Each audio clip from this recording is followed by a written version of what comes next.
प्रभुं श्रीराधा वल्लभं कृष्णं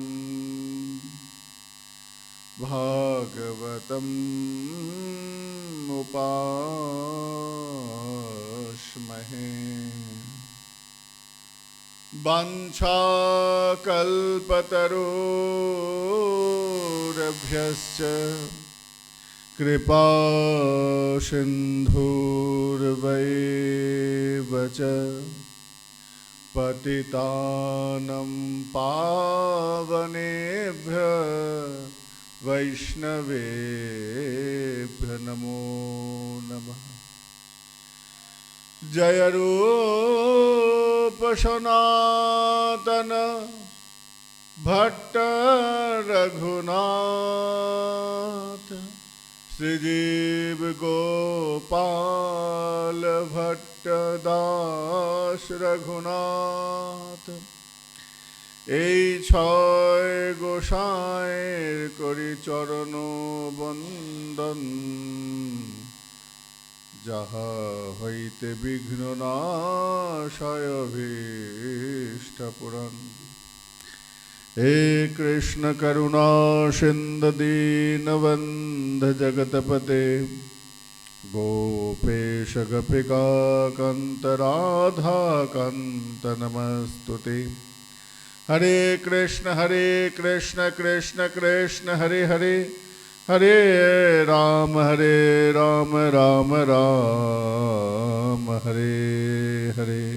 जय जय श्री निताई गौर सीतनाथ प्रभानंदे हरे हरे बोल।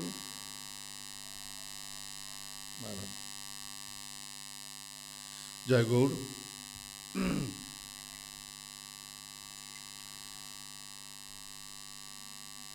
কলিযুগ পাবন অবতার গৌরাঙ্গ সুন্দরের অপার করুণায় আমাদের সৌভাগ্য হয়েছে এই শ্রীধাম রাধাকুণ্ডে হরিকথা বলার এবং শ্রবণ করার। তার উপর আবার এই যে তিথিটা, এই তিথিটা হচ্ছে বিশেষ এক মাস, যেই মাসটা জগৎ সংসারের কাছে যেটা বর্জিত, এই মাসটা আমাদের কাছে খুব প্রিয়। অধিক মাস, অধিক মাস সমাজের চোখে এটা মল মাস বলে খ্যাত। মল মানে যেটা শরীর থেকে বেরিয়ে যায়, অপবিত্র বিষয়, সেই অপবিত্র বিষয় হচ্ছে মল, মলবৎ যে মাস। তো এই মাস, এই অধিক মাসকে সবাই বর্জন করে, পরিত্যাগ করে, গ্রহণ করে না। আসলে এই মাসে কোনো শুভ কাজ হবে না, কোনো বিবাহ, অন্নপ্রাশন, ঘরের কোনো গৃহপ্রবেশ, এই জাতীয় কোনো রকম ভালো কাজ এই মাসে হবে না। কেন না, সারা বছর এই কয়েক বছর ধরে কিছু মিনিট, কিছু ঘন্টা, কিছু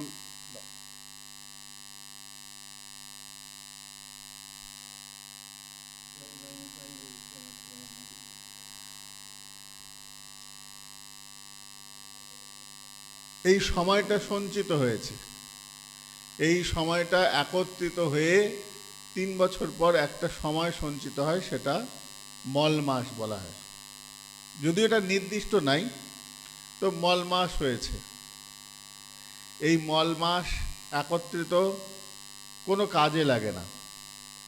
যখন মল মাস এসে বলল যে প্রভু, আমি তো এই মানব কল্যাণে কোনো কাজে লাগছি না, তাহলে পরে কি আমার এই মাসটা কি বৃথায় চলে যাবে? এই মাসটা কি তাহলে কোনো সেবায় লাগবে না, তোমার সেবায় লাগবে না? ভগবান বললেন, বেশ, আমি তোমাকে বলছি, এই মাসে কোনো শুভ কাজ হোক আর নাই হোক, এই মাসে তুমি আমার সেবায় সম্পূর্ণ লাগবে। মানে এই মাসে তুমি যা করবে সংকল্পিত সেটা আমার সেবায় নিয়োজিত হবে, এবং এতে কোনো দোষ ত্রুটি কিচ্ছু লাগবে না। বলে সংকল্প করা যে যায় না, বলে সংকল্প যখন ব্যক্তি স্বার্থে, যদি সমাজের বা কোনো স্বার্থকে কেন্দ্র করে যদি করা হয়, তাহলে পরে সেই সংকল্প নিষিদ্ধ আছে। যখন তুমি সংকল্প ভগবতমুখী করবে, যে হে প্রভু তোমাকে পাওয়ার জন্য আমি এই সংকল্পটা করলাম, বলে এটার দোষ লাগবে না। কেন? এখানে স্বার্থের প্রয়োজন নাই, এখানে ভগবত কৃপা, ভগবানকে পাবার যে অভিলাষ, এই অভিলাষকে মনে নিয়ে যে এগিয়ে যাওয়া, এই অধিক মাসের এই বিশেষ কৃপা এর মধ্যে সঞ্চিত আছে। তাই এই মাসকে পুরুষোত্তম মাসও বলা হয়। আমরা সেই পুরুষোত্তম মাসে ভগবানের অনির্বচনীয় যে অপূর্ব কথা, সেই বিষয় নিয়ে আমরা আস্বাদন করছি। তো গতকাল যে প্রসঙ্গে আমরা প্রবেশ করেছিলাম, জীবের যে প্রেম লাভ, জীব যে প্রেমকে আশ্রয় করবে, গোলকের প্রেমধন, তো এই প্রেমকে তো অত সহজে পাওয়া যায় না বাবা, পাওয়া যায় না, অত সহজে প্রাপ্ত বস্তু নয় গোলকের প্রেমধন। আবার শ্রীমন মহাপ্রভু বললেন রামানন্দ রায়কে, বলো রায় সম্পত্তির মধ্যে জীবের কোন সম্পত্তি গণি? রায় কহে রাধা কৃষ্ণ প্রেম যার সেই বড় ধনী। এইরকম মহাপ্রভুর সঙ্গে অনেকগুলো কথোপকথন আছে রামানন্দ রায়, বাড়ি অপূর্ব সুন্দর শিক্ষাষ্টক, খুব সুন্দর সুন্দর শিক্ষামূলক কথা আছে এবং গভীর তত্ত্ব বিষয়। বিষয়টা কেমন? যিনি জগতের স্রষ্টা, যিনি সর্বজ্ঞাতা, যিনি সর্বজান্তা, তিনি আজ প্রশ্ন করছেন এমন একজনের কাছে যিনি সাধারণ একজন। তো অসাধারণ সাধারণের কাছে প্রশ্ন করছেন মহাপ্রভু, তিনি সাধারণ নন, অসাধারণ। আর যাকে প্রশ্ন করছেন তিনি সাধারণ। ভগবান ভক্তকে প্রশ্ন করছেন। আমরা এর আগে যত যত সংবাদ দেখেছি, সেখানে ভক্ত ভগবানকে প্রশ্ন করেছেন, ভক্তের প্রশ্নের উত্তর ভগবান দিয়েছেন। চৈতন্য চৈতামৃতে আমরা দেখলাম ভগবান প্রশ্ন করছেন, ভক্ত উত্তর দিচ্ছেন। এর আগে কখনো দেখা যায় নাই। এই বিরল দৃষ্টান্ত একমাত্র মহাপ্রভু করে গেছেন রামানন্দ রায়ের সেই রামানন্দ সংবাদ, রায় রামানন্দ সংবাদ, যেখানে ভগবান প্রশ্ন করছেন আর ভক্ত উত্তর দিচ্ছেন।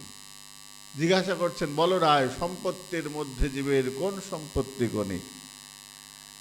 রায় কহে রাধা কৃষ্ণ প্রেম যার সেই বড় ধনী। গতকাল আমরা আস্বাদন করলাম এই রাধা কৃষ্ণ প্রেম কোথায় পাবে না? গুরুদেবের কাছে। আশ্রয় করিয়া বন্দ শ্রী গুরু চরণ, যাহা হইতে মিলে বাহাই কৃষ্ণ প্রেমধন। তো আশ্রয়টা যদি ঠিক ঠিক মতন হয়, আশ্রয় যদি সঠিক মতন হয়, তাহলে পরে তোমার এই কৃষ্ণ প্রেম প্রাপ্তিটা তোমার কাছে কঠিন বা দুর্লভ মনে হবে না। তবে আশ্রয়টা ঠিক মতো হতে হবে। এই আশ্রয় শব্দটা জানতে গেলে, বুঝতে গেলে আশ্রয় সম্বন্ধে আমাদের একটু অবগত হতে হবে। আশ্রয়টা আসলে কি? ভক্তি রসামৃত সিন্ধু গ্রন্থে রূপ গোস্বাইপাদ বলছেন, আদৌ শ্রদ্ধা তত সাধু সঙ্গত্ব ভজন ক্রিয়া, তত অনর্থ নিবৃত্তি স্যাৎ, তত নিষ্ঠা রুচিস্তত। এই এতদূর পর্যন্ত আশ্রয়ের ক্রম। তারপর কি আছে না? অথাশক্তি। এরপরে আসবে আসক্তি। এই আসক্তিটা তোমাকে প্রেমের দ্বারগোড়ায় নিয়ে যাবে। তুমি প্রেমের অনুসন্ধান করছো, তোমাকে এই এতগুলো স্তর অতিক্রম করতে হবে। ভক্তি ভক্তি করে যতই আমরা চেঁচাই না কেন, ভক্তি অত সহজলভ্য নয়। আমরা যা দেখি বেশিরভাগটাই অভিনয়। যদি শাস্ত্র বিচার করো দেখবে ভক্তির তো কড়া আনাও নাই। ভক্তির লক্ষণের মধ্যে এগুলো একটাও পড়ে না। যেগুলো তোমরা টিভিতে মোবাইলে দেখো বেশিরভাগটাই অভিনয়, প্রচার। প্রকৃত যে ভক্তির ধারা সেগুলো এই রকম হয় না। গতকাল আমি মর্কট বৈরাগ্যের কথা বলেছি। তো প্রকৃত ধারার মধ্যে এগুলো হয় না। কি কি আসতে হবে বলে, তুমি ভক্তকে অনুসন্ধান করবে, ভক্তকে জানবে। কি করে বুঝবে বলে, এই সূত্রটা অন্তত পক্ষে থাকতে হবে। কি কি? আদৌ শ্রদ্ধা, তত সাধু সঙ্গত্ব ভজন ক্রিয়া, তত অনর্থ নিবৃত্তি, তত ভক্তির রুচিস্তত। ভক্তের মধ্যে এই লক্ষণগুলো আস্তে আস্তে এগুলো সংযোজন হবে।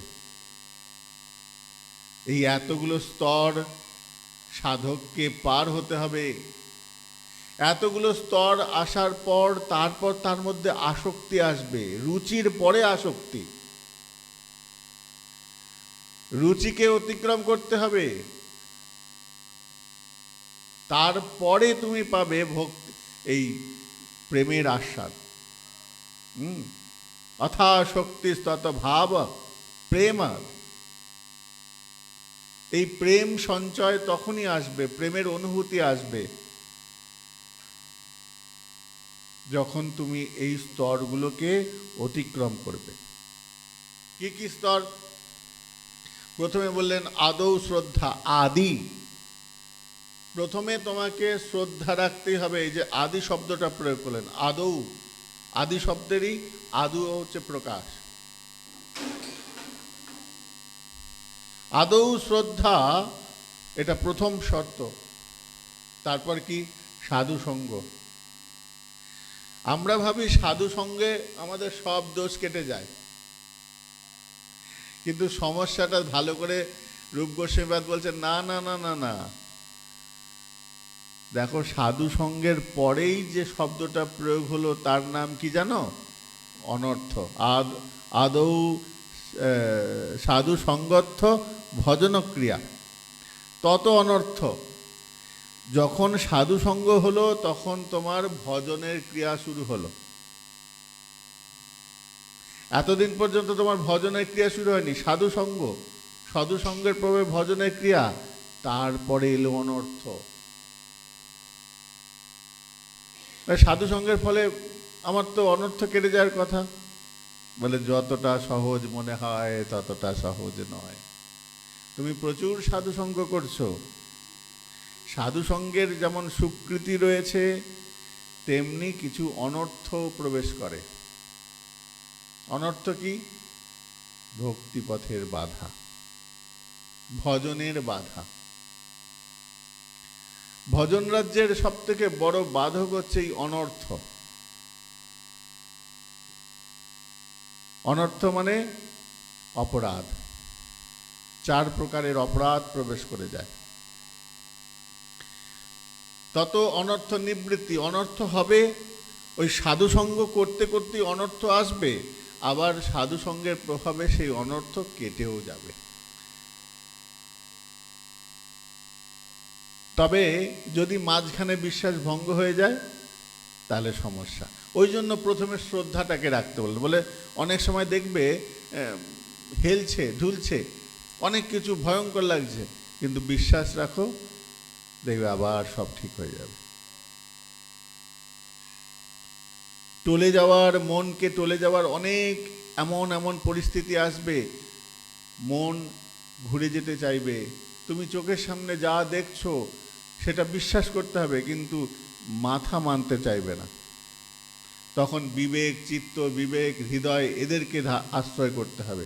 চোখ তোমাকে সবসময় সত্য দেখাবে না। আমি অনেকদিন আগে একটা পড়েছিলাম বিবেকানন্দের একটা কথা, নিজে চোখে না দেখে বিশ্বাস করবে না। অনেক সময় তোমার চোখের সামনে যে ঘটনা ঘটছে সেটা সত্যি নাও হতে পারে। হাতের কারসাজি, ম্যাজিশিয়ান যারা হাতের সামনে দেখবে হঠাৎ করে হাতের মাঝখানে একটা পায়রা এনে ফেললো, মুহূর্তের মধ্যে তোমার অনেক কিছু দেখিয়ে দিতে পারে, তুমি নিজে চোখেই দেখছো, কিন্তু মস্তিষ্ক বলছে এটা সম্ভব নয়, ওইটাকেই বিশ্বাস করতে হবে। চোখে যেটা দেখছো সেটা সত্য নয়। তো এইরকম পরিস্থিতি আসবে তোমার জীবনে, এই যখন সাধু সঙ্গের প্রভাবে চলছো তখন কি হবে, অনর্থ আসবে।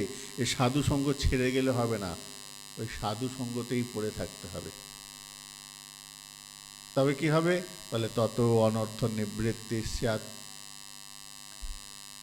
যখন এই অনর্থগুলোর নিবৃত্তি হবে তখন আস্তে আস্তে রুচি আসবে, নিষ্ঠা আসবে।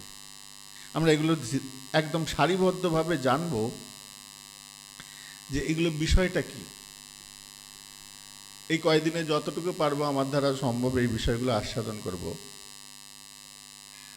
তো ভক্তি রসামৃত সিন্ধুতে রূপ গোস্বামীপাদ বলছেন, পাপ স্খলনের যে প্রকরণ আছে, আমরা যে পাপ করি, এই পাপের স্খলনের যে প্রক্রিয়া, কি বলছেন, অপারব্ধ ফলম পাপম কূটম বীজন ফলন মুখম ক্রমেণৈব প্রলীয়তে বিষ্ণু ভক্তি রতাত্মনম। বিষয়টা হচ্ছে এইরকম, যখন আমরা এই মনটা গোবিন্দ চরণে প্রবেশ করাই, তার মাঝে কিছু বাধা থাকে। সেই বাধাটা কি না, পূর্বজন্মের প্রারব্ধ, কিছু প্রারব্ধ থেকে থাকে। সেটা কিরকম, অপ্রকটিত পাপ, ফলনমুখ পাপ, কূটপাপ এবং বীজপাপ, এগুলো সব ক্রমেণ প্রলীয়তে। এখন এই যে এত এত পাপ আমি করে রেখেছি, এই পাপ আমাকে ওই ভগবানের চরণে মনোনিবেশ করতে একটা সূক্ষ্ম বাধা সৃষ্টি করে। প্রারব্ধ থাকলে পরে একটা একটা একটা ভয়ঙ্কর ক্ষতি হয়ে যায়, ভজন পথের সাধনের একটা বাধা সৃষ্টি হয়।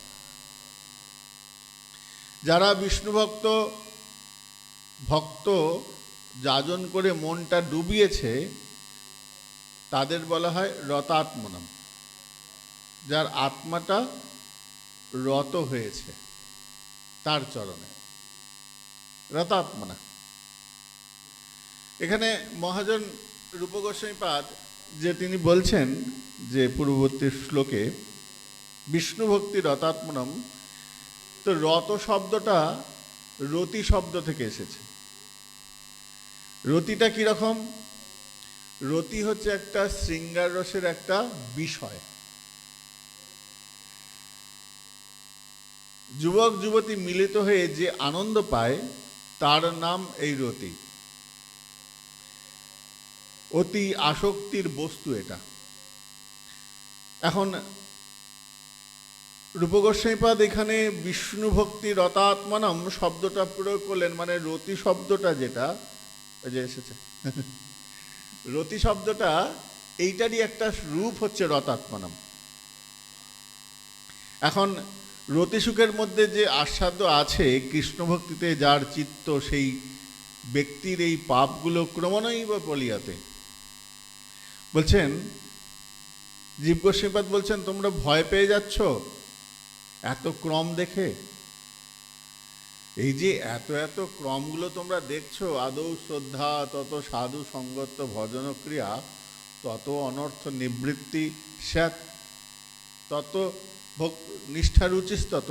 এই এতগুলো 6খানা 7খানা স্তরকে অতিক্রম করতে মনে ভয় লাগছে, তোমরা ভয় পাচ্ছ। ভয়ের কোনো ভয়ের কিছু নাই। এই যে ক্রমে ক্রমে তা হচ্ছে, এগুলো দেখে মনে হচ্ছে একটার পর একটা ঘাড়ে দীর্ঘ নিঃশ্বাস ফেলছে। আদৌ শ্রদ্ধা, বলে শ্রদ্ধা রাখলে পরেই আমার পরেরটা করতে হবে, তারপরেরটা করতে হবে, মনে যেন কোথায় যেন একটা মাথায় চিন্তা এসে যাচ্ছে, এত চাপ, এত কিছু করতে হবে। রূপ গোস্বামীপাদ বলছেন, শোনো, তোমাকে এত কিছু করতে হবে না। তুমি প্রথম যে আধারটা রয়েছে সেই আধারটাকে তুমি ঠিক ঠিক করে আশ্রয় করো, মানে আদৌ শ্রদ্ধা। খুব জোর দিয়েছেন এই শ্রদ্ধা শব্দের ওপর। যেমন আমরা গুরু বন্দনায় আশ্রয় শব্দ পেয়েছি, আশ্রয় শব্দের উপর যেমন জোর দিয়েছেন সনাতন গোস্বামীপাদ, ঠিক এখানে রূপ গোস্বামীপাদও এই তার ভক্তি রসামৃত গ্রন্থের মধ্যে ওই শ্রদ্ধা শব্দের উপর জোর দিয়েছে। শ্রদ্ধা মানে সুদৃঢ় বিশ্বাস।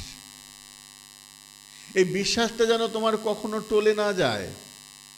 যখন তুমি একবার গোবিন্দ চরণে মনটা দিতে পেরেছ, গৌর চরণে মনটা দিতে পেরেছ, শ্রী গুরুদেবের চরণে মনটা দিয়েছ, এটা বিশ্বাস রাখো তিনি উত্তরে দেবেন। এই বিশ্বাসটা যেন কখনো তোমার টলে না যায়, ভ্রষ্ট না হয়ে যায়। কেন মনে রাখবে, তোমার কিন্তু কোনো স্বীকৃতি নাই, তোমার কোনো স্বীকৃতি নাই। নাহি স্বীকৃতি লবলেশ, আমার কোনো স্বীকৃতি নেই। সেই মধুর বৃন্দাবনে যাওয়ার আমার কোনো যোগ্যতা আমার নাই, কোনো রকম যোগ্যতা নাই। না আমার ভজন আছে, না আমার সাধন আছে, কিচ্ছু নাই। মোহে করল উপদেশ, তার ওই বাক্য, তার ওই শব্দ, তার রুচি, তার নিষ্ঠা আমার মধ্যে সংযোজন করছেন। তিনি যে আমাকে মন্ত্ররূপে দিচ্ছেন, এই মন্ত্রটা তুমি রাস্তাঘাটে, টিভিতে, মোবাইলে, বইয়ের দোকানে পেয়ে যাবে। তাহলে আমি কেন আলাদা করে গুরুদেবের কাছ থেকে মন্ত্র নিতে যাব? আমি যদি মন্ত্র বইয়ের মধ্যে পেয়ে যাই, আমি যদি মোবাইলে পেয়ে যাই, তাহলে গুরুদেবের কাছে কেন যাব? শাস্ত্র বলছেন গুরুদেবের কাছ থেকে মন্ত্র নাও। গুরুদেবের কাছে কেন যাব? আমি রাস্তাঘাটে বইয়ের দোকানে পেয়ে যাব, একটা বই 10 টাকা দিয়ে কিনলে হয়ে যাবে। গুরুমন্ত্র, কৃষ্ণমন্ত্র, বীজমন্ত্র, গায়ত্রী মন্ত্র। গায়ত্রী মন্ত্র তো রেডিওতে টেপে চালালে পরেই এখন গায়ত্রী মন্ত্র শুনতে পাওয়া যায়। শাস্ত্র বলছেন হবে না। লীলা কীর্তনে তো এত কীর্তন শোনো, ওরা তো সবই বলে দেয় কীর্তনে। এই মহামন্ত্র কি আর দোষ আছে? মহামন্ত্র তো তার নিজস্ব একটা ক্ষমতা রয়েছে, যার তার মুখ থেকে শুনলেই হলো। অতটাও সহজ নয়। মহামন্ত্রের ক্রিয়া আছে, কিন্তু তোমার ভেতরে আগে থেকে যে ময়লা জমে রয়েছে, তার মধ্যে দুধ ঢাললে পরেও কোনো ক্রিয়া হবে না। যার পাত্রটা তৈরি রয়েছে, স্বচ্ছ পাত্র, ভালো মন্দ বিচার করার ক্ষমতা আছে, ভজনের দ্বারা শরীর রপ্ত করে নিয়েছে, সে যে মন্ত্র শুনি না কেন তার কানে শুদ্ধটাই প্রবেশ করবে। তুমি দেখতে পাচ্ছ একটা বাটির মধ্যে একটা দুধ, দুধের মধ্যে একটা সাপ এসে মুখ দিয়েছে। এবার বলো, ওই দুধটা তোমাকে যদি বলি খাও, খেয়ে নেবে? দূর মশাই কি কথা বলছেন, ওই দুধে তো সাপে মুখ দিয়েছে, আর সাপের মুখে, সাপের জিহ্বার মধ্যে বিষ রয়েছে। তো সেই বিষ আমার কানে, আমার কণ্ঠে, আমার মুখে গেলে পরে আমি তো মারা যাব। তাহলে বাবু, যে লোকটা অনাচারী, শুদ্ধ আহার করে না, জিহ্বা শুদ্ধ হয় নাই, অপবিত্র শরীর, জিহ্বা দিয়ে নোংরা নোংরা ভাষা বেরোয়, সে কীর্তনে বসে কীর্তন করছে, আর আমরা আহা করছি, আমার কত পবিত্রতা আসবে, কাঁচকলা আসবে, কোনো পবিত্রতা প্রবেশ করবে না, বরঞ্চ আরো বর্জ্য পদার্থ তোমার মধ্যে প্রবেশ করছে। বলে নাম, বলে নাম স্বতন্ত্র, কিন্তু নামের সঙ্গে যে প্রবাহ বয়ে আসছে। গঙ্গা তো পবিত্র, কিন্তু গঙ্গার জলের সঙ্গে ময়লাগুলোকে কি অস্বীকার করতে পারবে? দিল্লির গঙ্গায় দেখো কত গেজো। হ্যাঁ, পবিত্রতা তার জন্য যার মধ্যে সদাচার নিষ্ঠা আছে। তাই গুরুদেবের কাছ কাছ থেকেই মন্ত্র নিতে হবে। কেন না, গুরুদেব তিনি মন্ত্র যাজন করেন। ওই শুধু স্টেজে উঠে তিলকমালা করে কীর্তন করে নিলাম, তারপর আর মালার সঙ্গে ওই গাড়ি থেকে উঠেই স্টেজ থেকে নেমেই কপালের তিলক মুছে নিয়ে গলার মালা খুলে রেখে দিয়ে রেস্টুরেন্টে গেলাম, এই রকম নয়। গুরুদেব যিনি নিত্য যাজন করেন, যোজন করেন, মন্ত্রকে তিনি সেবা করেন। তাই যখন তুমি গুরুদেবের জিহ্বা থেকে, কণ্ঠ থেকে যে মন্ত্র তুমি পাচ্ছ, সেটা শুধু কণ্ঠ থেকে আসছে না, হৃদয় থেকে আসছে। হৃদয়ে কে থাকেন? গোবিন্দ, তাই না? তোমার হৃদয়ে সদা বাস, আমরা বৈষ্ণব বন্দনায় পাই, এইবারও করুণা করো বৈষ্ণব গোসাই। তো তোমার হৃদয়ে তো গোবিন্দের বাস। তো এই কণ্ঠ থেকে যে শব্দটা বেরোচ্ছে সেটা উৎপত্তি স্থল হৃদয়, আর সেই হৃদয়ে যিনি রয়েছেন তিনি আমার সাক্ষাৎ গৌরাঙ্গ মহাপ্রভু, আমার সাক্ষাৎ নিতাই চাঁদ, আমার সাক্ষাৎ গোবিন্দ। তার ওই হৃদয় থেকে উত্থিত শব্দ কণ্ঠদ্বার দিয়ে যখন আমার কর্ণদ্বারে প্রবেশ করছে, বলে সেখানে কর্ণে থাকছে না, সেটাও হৃদয়ে গিয়ে বাস করছে।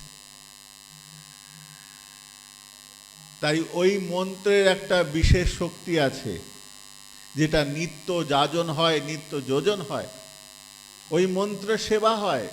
তাই তার ক্ষমতা ওই গ্রন্থে লেখা বা টিভিতে শোনা, মোবাইলে শোনার থেকেও অনেক বেশি প্রভাবশালী, অনেক বেশি শক্তিশালী। ওটা শব্দ নয়, ওটা সাক্ষাৎ শব্দ ব্রহ্ম। ওই ব্রহ্ম আমার ভেতরে প্রবেশ করছে, শুধু প্রবেশ করছে না, ভেতরে প্রবেশ করছে, অপরাধ অনর্থ কাটছে এবং সেইখানে গিয়ে সেই স্থান তৈরি করছে। প্রথমে মন্ত্র দুটো ক্রিয়া করে। প্রথমে আমার ভেতরে থাকা অপরাধগুলোকে নষ্ট করছে, পবিত্র করছে, তারপরে সেই জায়গায় অবস্থান করছে। তাহলে একসঙ্গে ভেতরে যাচ্ছে, নোংরা ময়লা পরিষ্কার করছে এবং সেই স্থানটাকে পবিত্র করে সেখানে বসছে। এই মন্ত্রে, গুরুদেবের মন্ত্রে, গুরুদেবের জিহ্বা থেকে নির্গত শব্দের এই গুণ, যেটা অন্য কোথাও পাওয়া যাবে না, অন্য কোথাও পাওয়া যাবে না। শ্রদ্ধা, শ্রদ্ধা এই গুণটা এনে দেয়, এই প্রভাবটা এনে দেয়। আদৌ শ্রদ্ধা তত সাধু সঙ্গত ভজন ক্রিয়া। তাই শ্রদ্ধা যার হৃদয়ের মধ্যে স্থাপিত হয়েছে, তার আর চিন্তা করার কোনো বিষয় না। বলে কেন এত কঠিন কঠিন কাজ? শ্রদ্ধা এলো, শ্রদ্ধার পর আদৌ শ্রদ্ধা তত সাধু সঙ্গ। যদি আমার সাধু সঙ্গ না হয় তাহলে কি হবে? সাধু সঙ্গ হলো ওই অনর্থগুলোকে কি করে সরাবো? রূপ গোস্বামী পাদ বলছেন, দাঁড়াও দাঁড়াও, অত তাড়াহুড়ো করার কি আছে, সব ধীরে ধীরে পাবে। আগে বোঝো শব্দটা কিভাবে প্রয়োগ করা হচ্ছে। আদৌ শ্রদ্ধা বলা হলো, তত সাধু সঙ্গত ভজনক্রিয়া বলা হলো ঠিকই, কিন্তু বিষয়টা হচ্ছে এই প্রথম জিনিসটা যখন প্রবেশ করে, দ্বিতীয়গুলোর আর সমস্যা হয় না।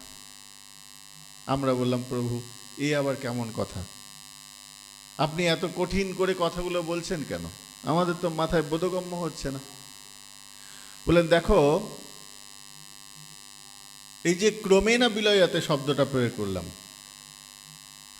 কমল পত্র শতবেধান ন্যায়েন, দেখতে মনে হচ্ছে কতগুলো ক্রম। কি কি ক্রম আছে? প্রথমে হচ্ছে আদৌ শ্রদ্ধা, 2 নম্বর হচ্ছে সাধুসঙ্গ, 3 নম্বর হচ্ছে ভজনক্রিয়া, 4র্থ হচ্ছে অনর্থ নিবৃত্তি, 5ম হচ্ছে নিষ্ঠা, 6ষ্ঠ হচ্ছে রুচি, আর 7ম হচ্ছে আসক্তি, 8ম হলো ভাব, তারপর আসবে প্রেম। তো এতগুলো পদের কথা আপনি যে বলছেন, এ আমাদের তো সমস্যা হয়ে গেল, চিন্তা হয়ে গেল। রূপ গোস্বামীপাদ বলছেন কোনো চিন্তার কিচ্ছু নাই। কেন না, প্রথমটা তোমাকে স্থির করতে হবে। প্রথম যে পায়ে পাটা ফেলছো সিঁড়িতে, প্রথম চাপেই তুমি বুঝতে পারবে সিঁড়িটা নড়বড়ে পাটকাঠি দিয়ে তৈরি না সিমেন্টের তৈরি, তুমি বুঝতে পারবে। তাই প্রথম পাটা দেওয়ার আগে তোমাকে বিচার করতে হবে আমি যে পাটা দিয়েছি খুব দৃঢ়তার সঙ্গে, আর তোমার চিন্তা করতে হবে না। বলে বলছেন, বলে হ্যাঁ বলছি। কেমন জানো, কমল পত্র শতবিধান ন্যায়েন। একটা ছুঁচ দেখেছো? ছুঁচ, ছুঁচের আগাটা কত ধারালো। আর তুমি যদি 100টা পদ্ম ফুলের পাপড়িকে একত্রিত করো, দিয়ে তার মাঝখানে ওই ছুঁচটাকে দেবে, একটু হালকা প্রেসার দেবে, একটু হালকা চাপ দেবে, দেখবে কখন ওই 100টা পাপড়িকে ভেদ করে, মানে প্রথমটা যখন ঢুকে গেল কখন দেখবে 99টাকে বেরিয়ে চলে গেছে।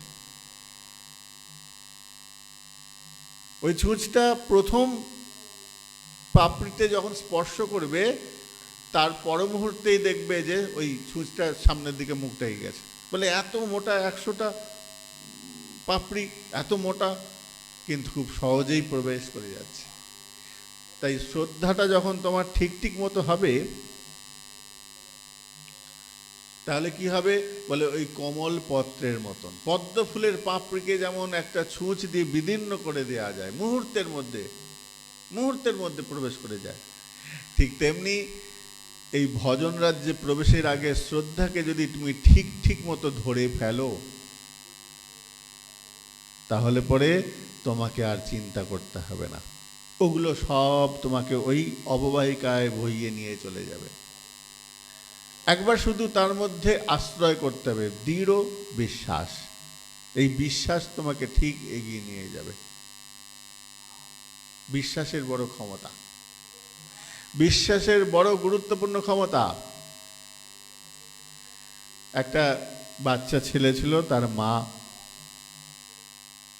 ছিল, মা ছেলে, তার পিতা নেই। বাচ্চাটা, ছেলেটার নাম জটায়ু। জটা জটা করে ডাকতো। ছোটবেলায় আমার বাবার মুখে এই গল্পটা ক্যাসেটে, আমরা তো অতটা মনে নেই বাবাকে, বাবার অনেক কথা রেকর্ডিং করা ছিল। তো জটা ছেলেটা স্কুলে পড়ে, তো স্কুলে রোজ যায়, যাবার সময় মাকে বলছে, মা গো আমি ওই জঙ্গলের ভেতর দিয়ে যাই, খুব ভয় লাগে, খুব ভয় লাগে। মা বলছে ভয় লাগে বাবা, আমি তো দিয়ে আসতে পারবো না, আমার তো নিজের কাজ আছে। না মা, তুমি একটা ব্যবস্থা করে দাও না, কেউ যেন আমার সঙ্গে যায়। মা তখন বলছেন, শোন, ওই জঙ্গলের ভেতরে মধুসূদন দাদা আছে, তুই ডাক দিবি, তাহলে সে চলে আসবে। ছেলেটা বলে, মা তুমি বলছো সত্যি আছে তো? হ্যাঁ বাবা আছে। ডাকতে ডাকতে চলে যাবি, দেখবি জঙ্গল পার হয়ে যাবে। মা মনে মনে ভাবছে, মধুসূদন দাদা বলতে বলতে বলতে বলতে জঙ্গল তো পার হয়ে যাওয়া যাবে। আদৌ তো মধুসূদন দাদা আছে কি নেই জানি না, ডাকতে ডাকতে চলে যাবি। ছোটবেলায় আমাদের অন্ধকার দেখলে আমরা বলতাম, ভূত আমার পুত, কি পেতনি আমার ঝি, রাম লক্ষণ পাশে আছে, করবে আমার কি। এই ভূত মানে অন্ধকার দিয়ে হয়তো কোনো একটা জঙ্গল অন্ধকার দিয়ে যাই, তখন ওই জোরে জোরে রাম রাম রাম রাম করতে করতে ছুটে যেত। বিশ্বাস।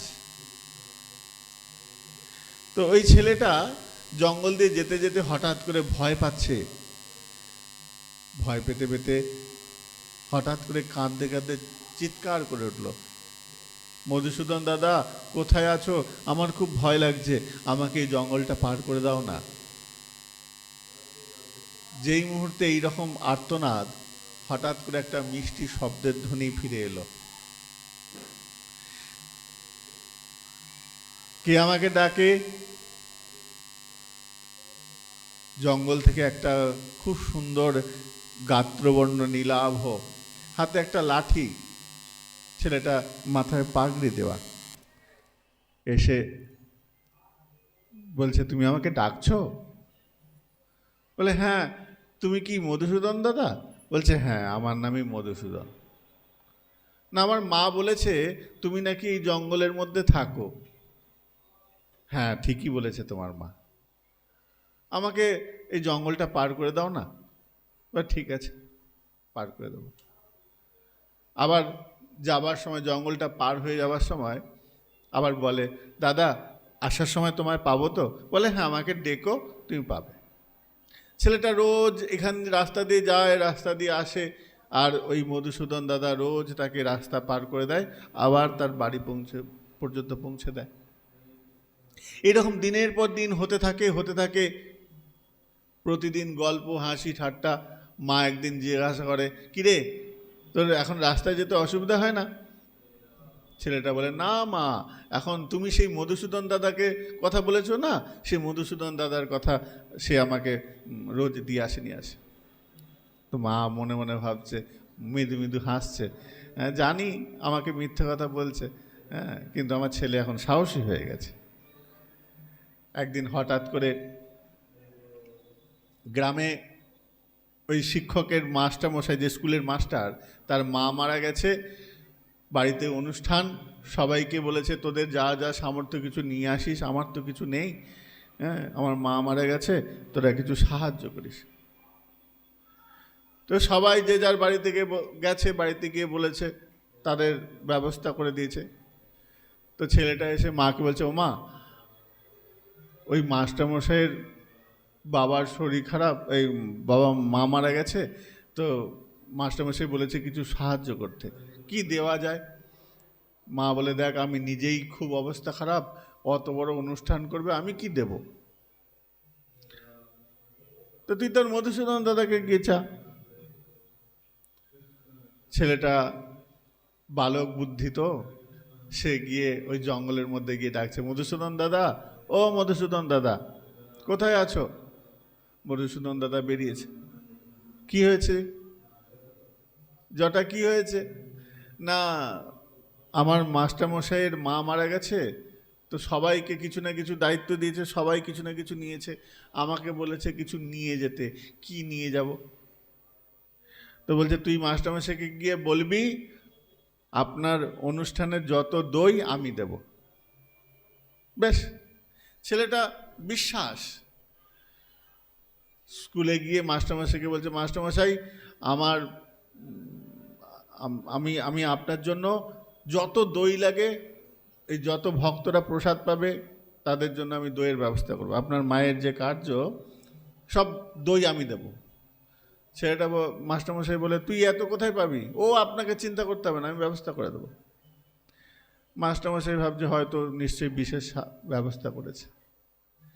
এখন সেই দিন এসে গেছে। ছেলেটা যাচ্ছে, যেতে জঙ্গলে গিয়ে বলছে, ও মধুসূদন দাদা, আজকে মাস্টারমশাইয়ের বাড়ি যেতে হবে, তুমি যে কি দেবে বলেছিলে, দাও। এখন মধুসূদন দাদা করেছে কি, একটা ছোট্ট একটা ভাঁড় নিয়ে এসে হাতে দিয়ে বলছে, এইটা যা, এটা নিয়ে যা। তখন ছেলেটা বলে, আরে এইটুকু দয়ে কি হবে, কত লোকের নিমন্ত্রণ, আরে এতে হবে না। মধুসূদন দাদা বলছে, এতেই হবে, আমি বলছি যা, এতেই হবে। তুমি বলছো, হ্যাঁ, তুই নিয়ে যা, হয়ে যাবে, ব্যবস্থা হয়ে যাবে। ছেলেটা চলে গেছে, মাস্টারমশাইয়ের কাছে এসছে। মাস্টারমশাই বলছে, কিরে, তুই বলে দই নিয়ে আসবি, কই দই, দে দে দে। কত মানুষ পঙ্গদে বসে গেছে। ছেলেটা বলে, এই যে জটা। বলছে, মাস্টারমশাই এই নিন।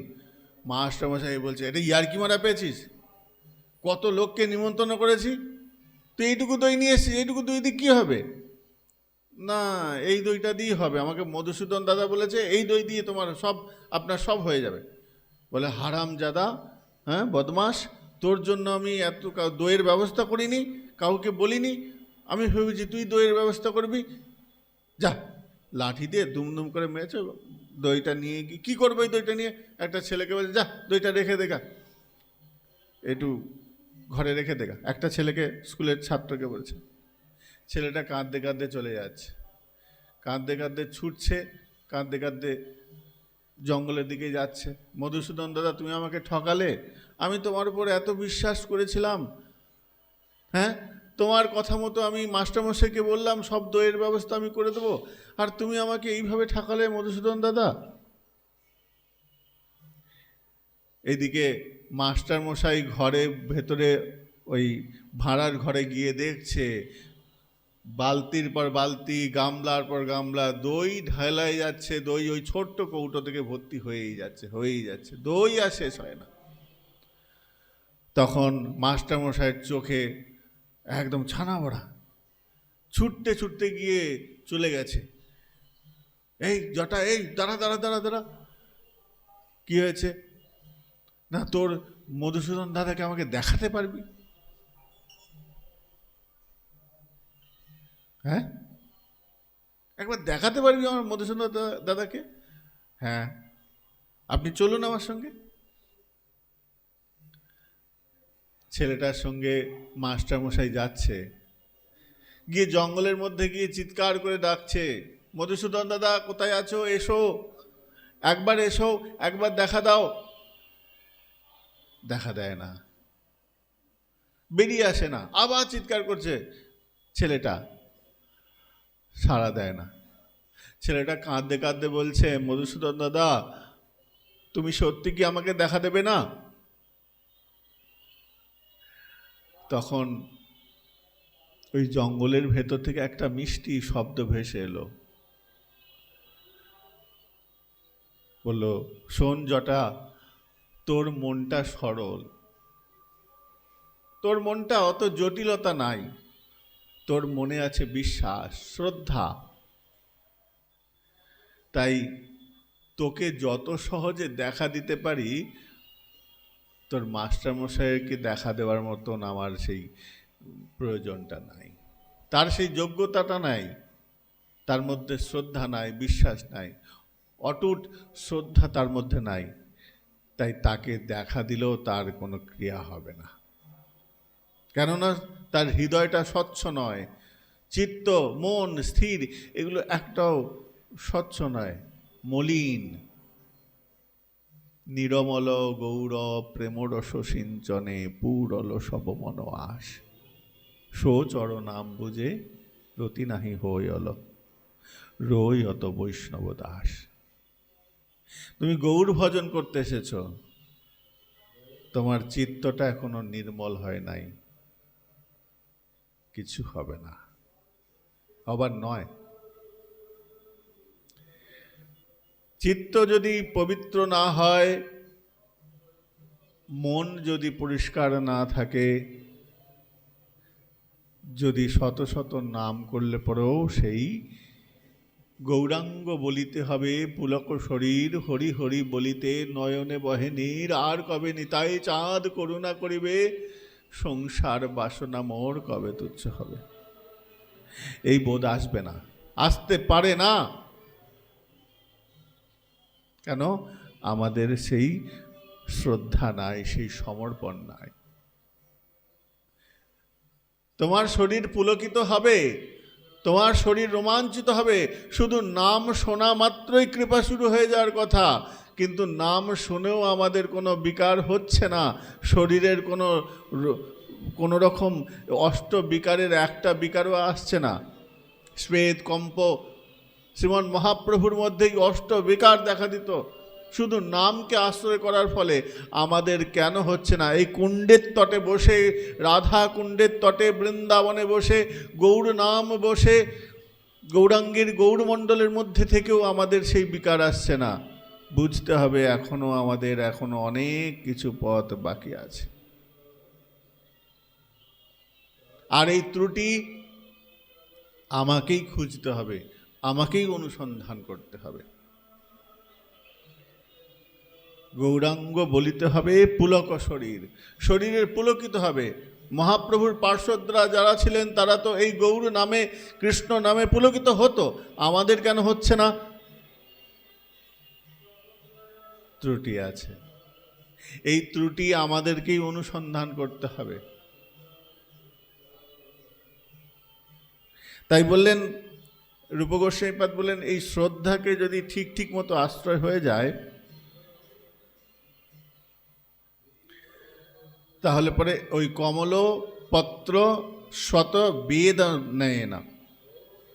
যেমন 100টা পাপড়িকে একত্রিত করে তার মধ্যে ছুঁচ প্রবেশ করালে যেরকম সময় লাগে, তুমি যদি শ্রদ্ধাকে ঠিক ঠিক মতো আশ্রয় করো, তাহলে পরে এই রকম দশা হবে।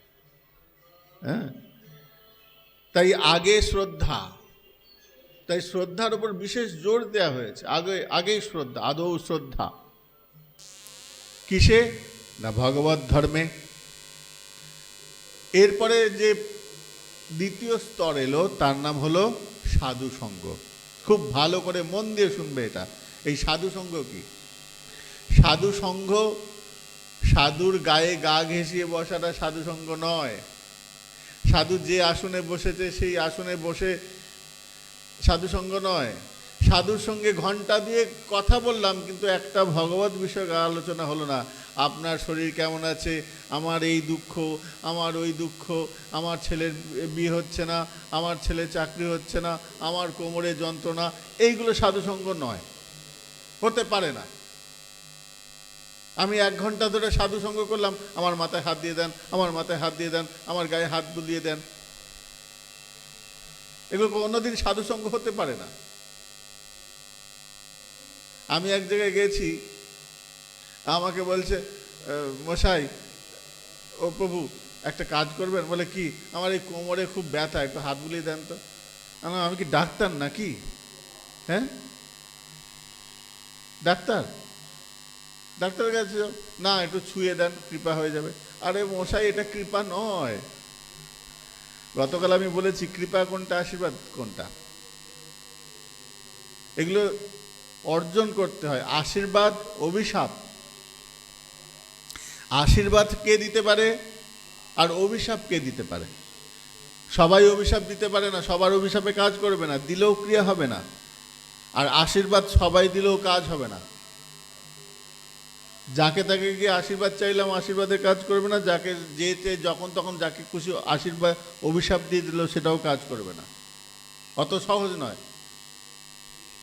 আগে যারা অভিশাপ দিতেন, আগে যারা আশীর্বাদ দিতেন, তাদের যোগ্যতা ছিল ভজন সাধন, এটা তার যোগ্যতা। শক্তি সঞ্চারিত হয় ভজনের দ্বারা প্রাপ্ত শক্তি। সেই শক্তি থেকে বলিয়ান হয়ে সে খরচা করবে। তোমার ঘরে ব্যাংকে অ্যাকাউন্টে টাকা নেই, তুমি কাউকে টাকা ধার দিতে পারবে? তোমার সামর্থ্য নাই।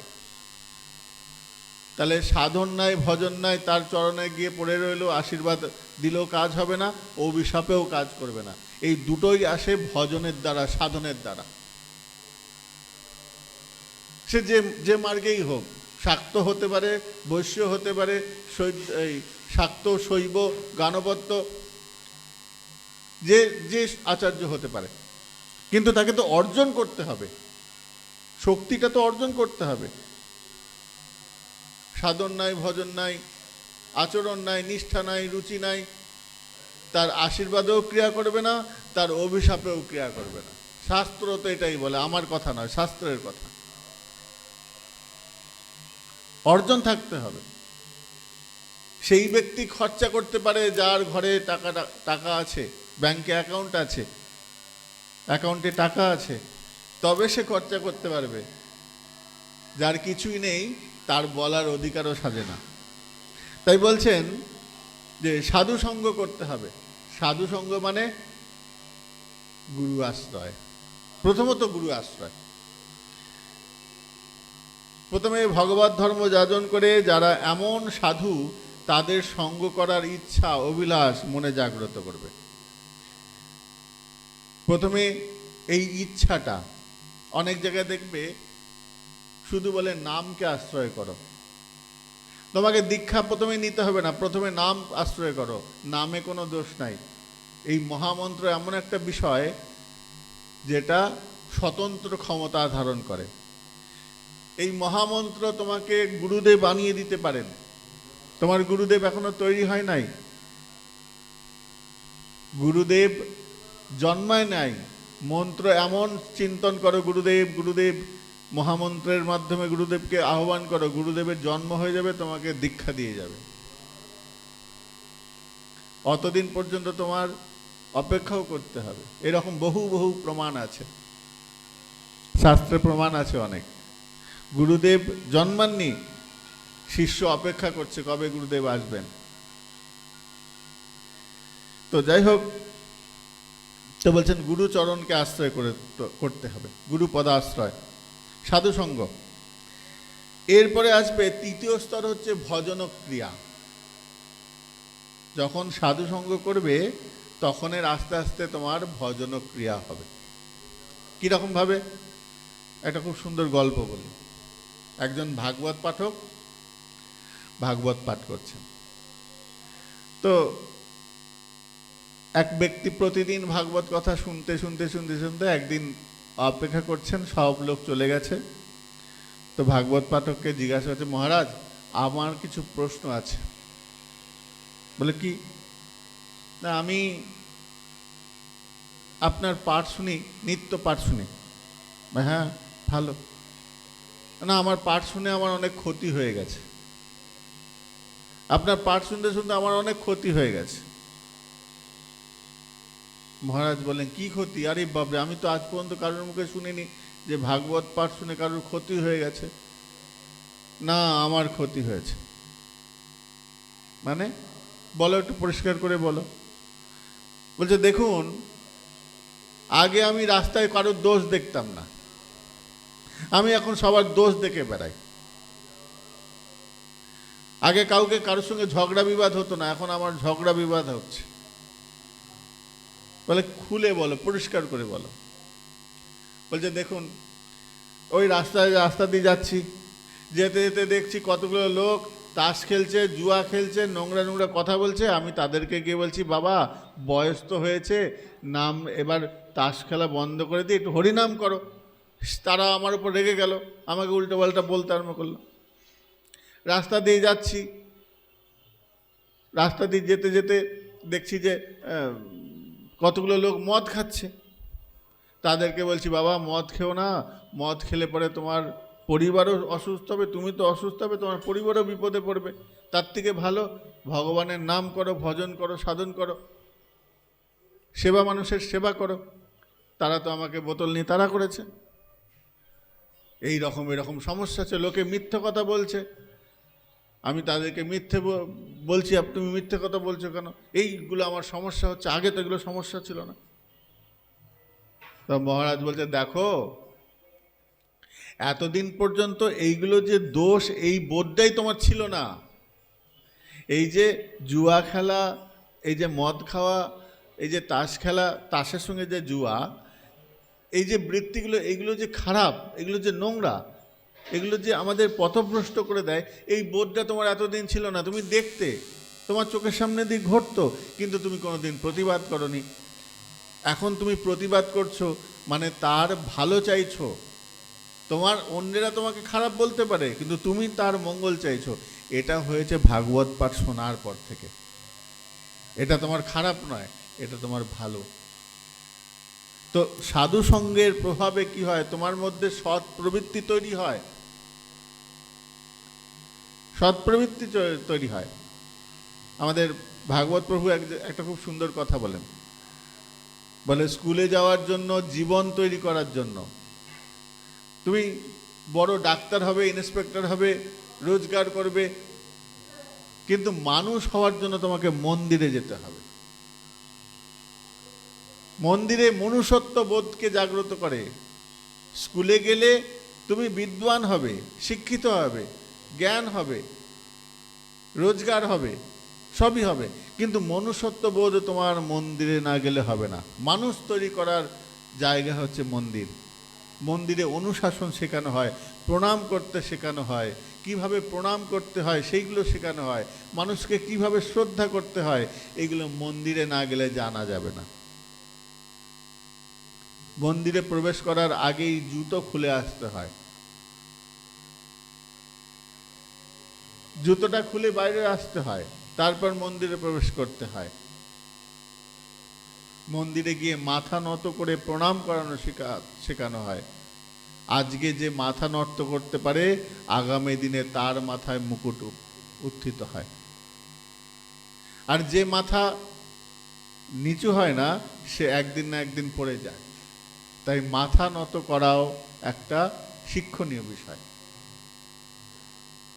তো সাধু সঙ্গের প্রভাবে আমি জানতে পেরেছি, সাধু জ্ঞানী এদের সঙ্গ করলে পরে আমার উন্নতি হবে, অবনতি কিছু হবে না।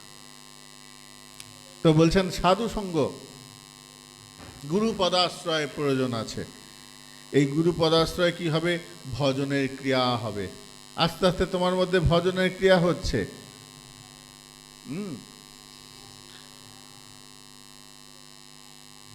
তোমার মধ্যে ভজনের যেমন যেমন যেমন মাত্রা বৃদ্ধি হচ্ছে, তেমন তেমন পরিমাণ তুমি তৈরি হচ্ছ। আস্তে আস্তে কি হবে? চতুর্থ স্তর শুরু হবে, অনর্থ। প্রথমে আসবে অনর্থ, তারপরে আসবে নিবৃত্তি। এখন এই 4 প্রকার অনর্থ আমাদের মধ্যে বড় ভয়ঙ্কর। কি কি?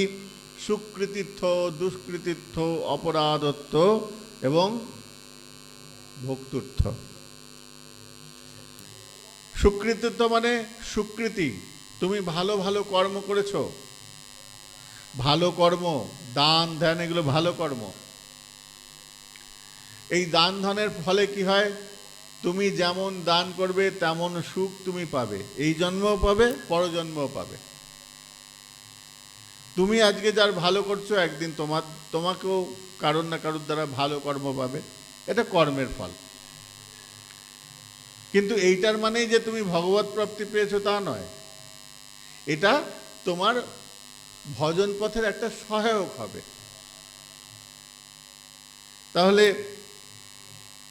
এই অনর্থ, সুকৃতিত্ব, দুষ্কৃতিত্ব, খারাপ কাজ করলে পরে খারাপ জিনিস হবে, পাপে ভোগ করবে।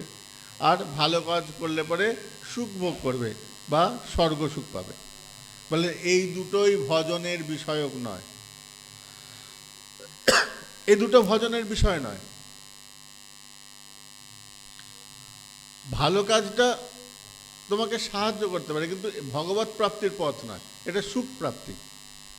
ওই যে গতকাল বললাম যে একজন সোনার শিকল পড়েছে আর একজন রূপোর শিকল পড়েছে। তো সুকৃতিত্ব, দুষ্কৃতিত্ব, এই দুটোই পুণ্য যে সুখেরও নাম, তার পুণ্য যে সুখেরও ধাম, তার নাম লইও নাম। পুণ্য মুক্তি দুই ত্যাগ করি, ঠাকুর নরোত্তম বলছেন। তা পুণ্য ভজন পথের বাধক হতে পারে। তোমাকে ওই যে বললাম, একটা গরুকে দড়ি দিয়ে বেঁধেছে 14 ভুবন, মানে তুমি যতটুকু তোমার দড়িটা বাঁধা রয়েছে ততটুকুই যেতে পারবে। অতল, বিতল, তল, রসাতল, আবার ওইদিকে স্বর্গ, পিতৃলোক, মাতৃলোক, হ্যাঁ, স্বর্গলোক, এইগুলো যেতে পারবে। কিন্তু এর বাইরেও যে লোক আছে সেইখানে আর পৌঁছাতে পারবে না। কেন না? তোমার দড়িটা ওই মাইক বিষয়ের উপর বাঁধানো রয়েছে। ওটার জন্য তোমাকে আরও কিছু করতে হবে। তাই সুকৃতিত্ব, দুষ্কৃতিত্ব। এরপরে আসি অপরাধত্ব। 32 প্রকার অপরাধ। এই অপরাধ থেকে সাধককে বাঁচতে হয়। আজকে আর নয়, আজকে এই বিষয়ে এখানে আজকে থাক। আগামীকাল আমরা অপরাধত্ব এবং ভক্তিত্ব অনর্থ নিয়ে আস্বাদন করব। আজ এখানে বিশ্রাম রাখি। নিতাই গৌর শ্বেতনাথ প্রেমানন্দে হরি হরি बोल। जय जय श्री राधेश्याम।